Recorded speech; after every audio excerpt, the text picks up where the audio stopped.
I'm not beyond admitting that occasionally a film will bring me to tears. That I will get upset, that I will cry like a baby. So we're going to look at some films that in the past have brought me to tears. So let's get the handkerchiefs at the ready.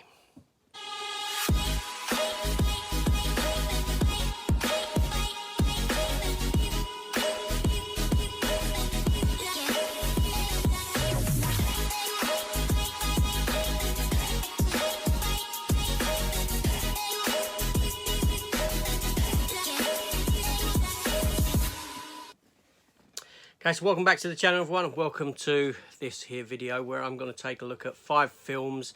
Bit of a cheat, because actually 2 of them are from TV, that I know have brought me to tears.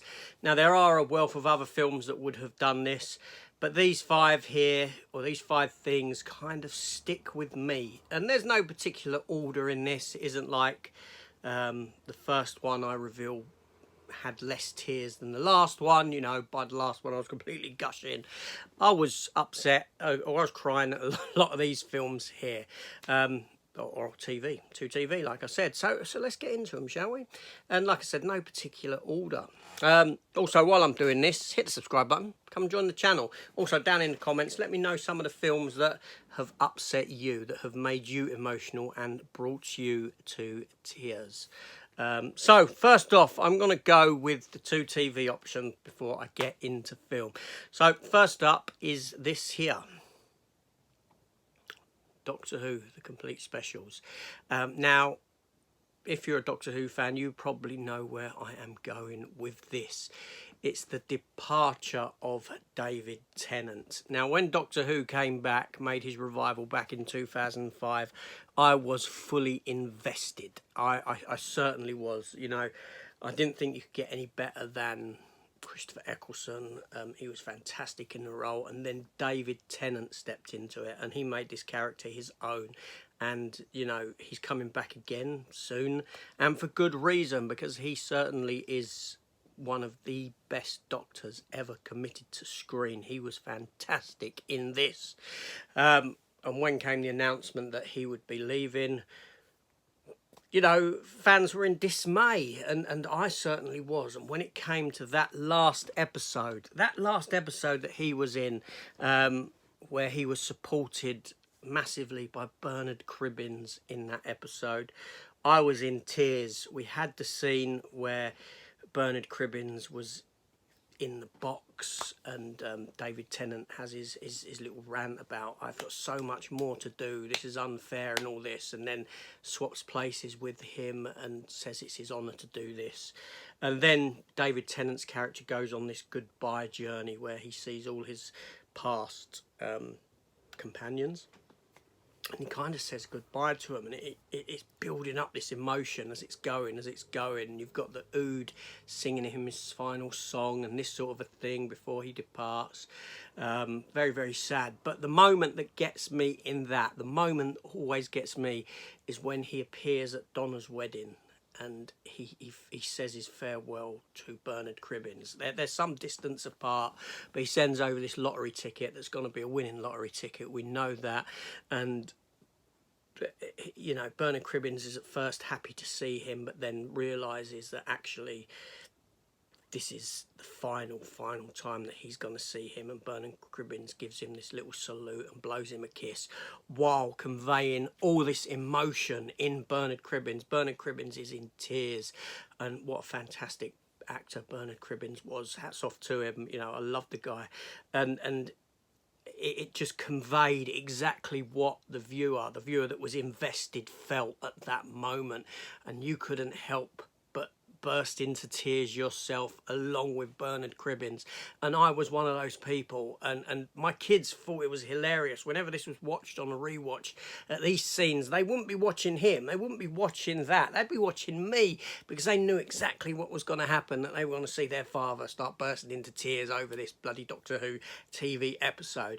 And it's just stuck with me, and it truly is one of the best pieces of writing within Doctor Who that I've ever seen, and acting, and you know, it was so sad, so sad. It really was. So that's that one there, Doctor Who. Wow. Very emotional, but I even think that the ones where he said goodbye to Rose when they were split into different Earths, I think that probably pulled a tear out of me as well. There were some fantastically emotional moments in that era of Doctor Who, but obviously it's all about whether you're invested in these or not. Now, next up, again, TV, and I come to Babylon 5. I've picked season 2 for a reason, The Coming of Shadows. Now, people are probably wondering, if you're a fan of this, well, where did this make you cry? What's sad in this? Where was the tears? Okay, so I believe it was at the end of this season. I believe. I may be wrong because it has been some time. But we've got the character of Kosh. Kosh being the Vorlon that's in this suit, right? And Kosh is this character that for 2 years now, no one has ever seen, because he's in this sort of suit. No one knows exactly what he looks like, right? And this has been kept a secret for 2 seasons, 2 whole seasons. And we come to the end of this, and we've got John Sheridan, played by Bruce Boxleitner, the fantastic Bruce Boxleitner, who is travelling in this this sort of car, suspended car, which is travelling through the garden part of the space station. So it's a big open part of the space station. He's way up there, and it's travelling through, and he's sat there, and there's people that are on it with him, and they get off at the stop before him, and he's left on this car alone. He's left on this car alone, and he comes to realise that one of these people have actually planted a bomb to kill him, and he does this evacuation code thing, which opens the doors on this travel car, and he jumps out. He jumps out, sort of, and the thing explodes, and he's falling. Now, special effects aren't particularly great, you know. I mean, we're going back some time now, but it's just this. So what happened was, he's falling. Everyone's looking up. They're down on the ground. They know that he's falling, and they know that they haven't got time to dispatch like people with these sort of jetpacky things that could go up and rescue him. He's falling to his doom, and all of a sudden, the Vorlon Kosh in this suit, it opens up. This suit opens up, and out comes Kosh, and he goes up there and saves Sheridan's life. So I'm getting tingles thinking about it, right? He goes up there and he saves his life, right? And what we see is this angelic kind of being. It's white, it's glowy, it's got these wings almost. But every single individual on the ground is seeing a different thing. They're seeing what they perceive to be their version of, or essentially, an angel. And again, it comes down to how invested you are. In all of these projects, it comes down to investment. And I was invested in Babylon 5. I certainly was. This, you know, the first series was a bit ropey. In season 2, it just hit the ground running, and the show was must-watch TV. The writing was superb by J. Michael Straczynski. And we knew that certain, you know, that no character in the show was safe. All right, there was back doors written into this show so they could eject any character at any time they wanted to. And you'd already got rid of the first commander, and you were worried because Bruce Boxleitner was superb in this show. He really was. So you had the emotion of being worried for him and what's going to happen to him. How's he going to get out of this situation? And you had the reveal of Kosh at exactly the same time, and it just culminated in this tears of joy more than anything else, as opposed to being upset. But I do remember that I was crying at this particular scene.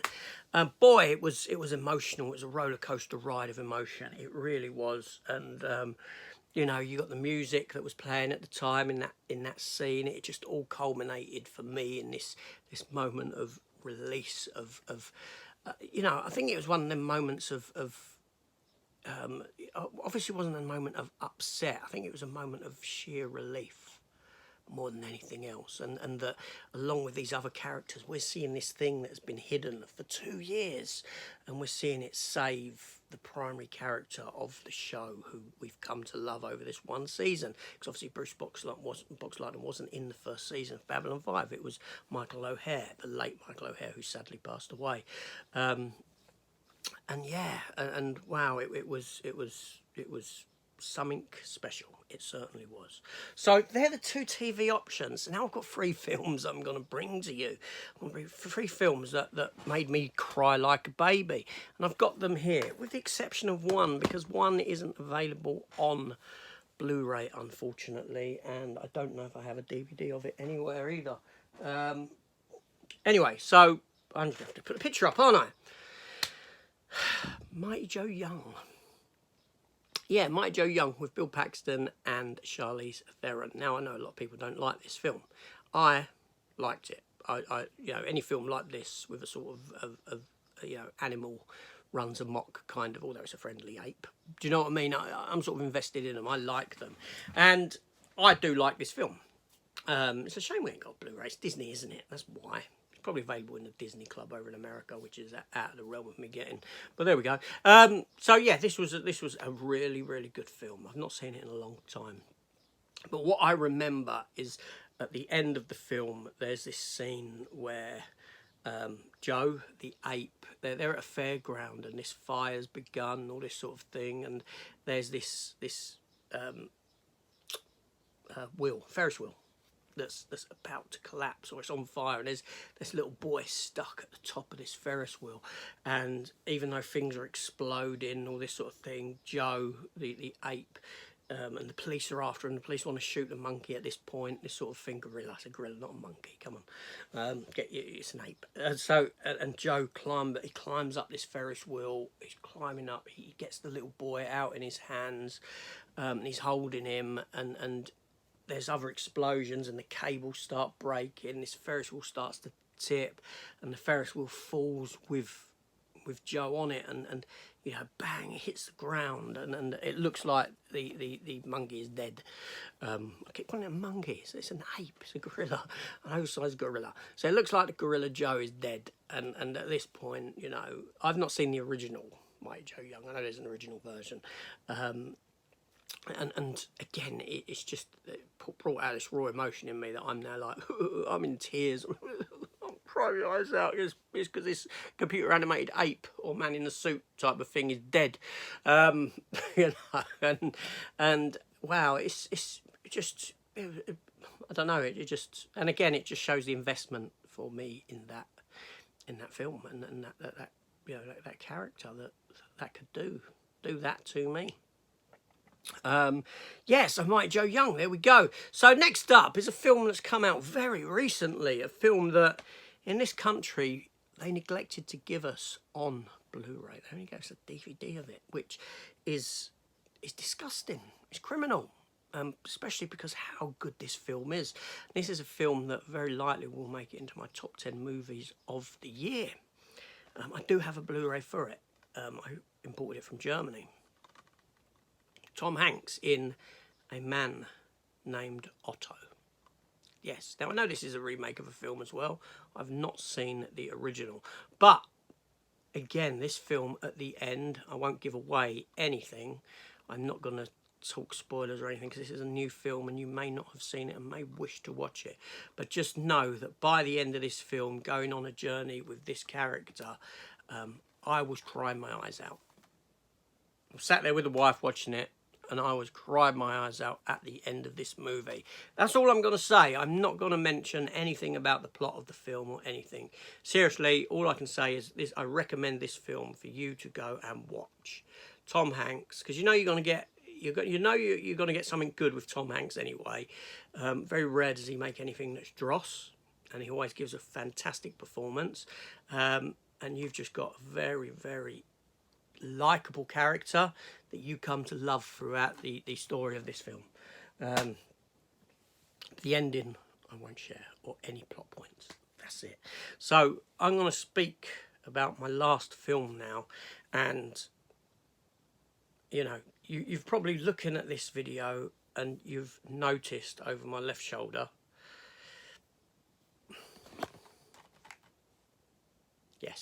I put him there for a reason. He's my last talk. The Iron Giant, an animated film. What can I say about this film? This is one of my favourite animated movies ever. It is. I know upon release it didn't do particularly well, as far as I believe, but it's gained a cult following since then, and people have come to appreciate this film. Obviously, the Iron Giant himself is voiced by Vin Diesel. Jennifer Aniston does a voice part within the film, but I'm going to speak about this film. So if you haven't seen it and you don't want to know, I suggest you switch off now. But just know that by the end of it, I am in tears. So we've come to grow and love this robot who's started to learn about humanity through the young boy in this film. And obviously this is set to the backdrop of sort of 1950s, 1960s America. I think it's 1950s, where you got the, or 60s, you got the Cold War, you got that sort of thing happening. World War II, things come to an end. You've got the race with nuclear weapons and all this sort of a thing. Actually, I think it's not so much the Cold War, it's late, it's earlier than that, isn't it? But it's when there was, obviously nuclear bombs have been dropped on Hiroshima, nuclear bombs have been dropped on Nagasaki, and that, the only time that a nuclear weapon has ever been used in warfare against another nation was when the Americans dropped them on to end World War II, the war in the Pacific. And so set to the backdrop of that and the sort of fear and the paranoia around that sort of a thing, and the Russians creating their own nuclear bombs, and so you've got this alien robot that has come to Earth and befriended this boy, but what we don't know, and we don't come to learn till the end, that it's actually a robot created for war, but only the robot has lost his memories, this sort of thing, and learns humanity through this young child, and what's right and what's wrong and all this sort of a thing. And the robot does revert to its kind of war self at the end before being pulled back by the young boy. And one of the army geezers that's after the robot and who's just wants to kill it, in Captain Ahab kind of white whale style, sets off a nuclear bomb from a submarine. Only said nuclear bomb is set for their location. It's going to wipe out everyone in the town. Because that's where the robot is and where everyone is. So the robot decides to head up to this this bomb that's coming down. You see, and he's flying up to it, and and it's like you can be anyone you want to be, and the robot sort of says Superman, because he's learnt about Superman as a comic book character and the heroics that he does, and the robot wants to essentially be Superman, and flies into this nuclear bomb and thus exploding, and it's so emotional and upsetting that you can't help but cry. I cry, for Christ's sake. Of course I do. I mean, look, he's even got the S on him there because he wears the S because he wants to be Superman. And then also you get upset at the end of the film, the very end of the film, when you come to realise, well, actually this robot is still alive, because the young boy has got part of the robot, a bolt of the robot, given to him. It's the only bit that they could find or something like that. And it sort of comes to life and starts jumping and beeping and this, and he lets it out of his window, and it starts rolling off in the snow until you see all these parts of the robot then coming together, and that the robot's not dead and he's got this life, and again you're upset in that kind of a happy way, that happy sort of emotional, that you haven't lost him, that he is alive. So there we go. Five emotional roller coasters for me. 5 films that I'm not beyond admitting that upset me, that make me cry like a baby, or did make me cry like a baby. Whether they have that effect anymore or not is another thing. Mighty Joe Young I've not seen for a long time. Iron Giant definitely needs a rewatch. Doctor Who I watched so many times back in the day, and it would continuously. I think I'm beyond being upset with it now. I'm so used to it.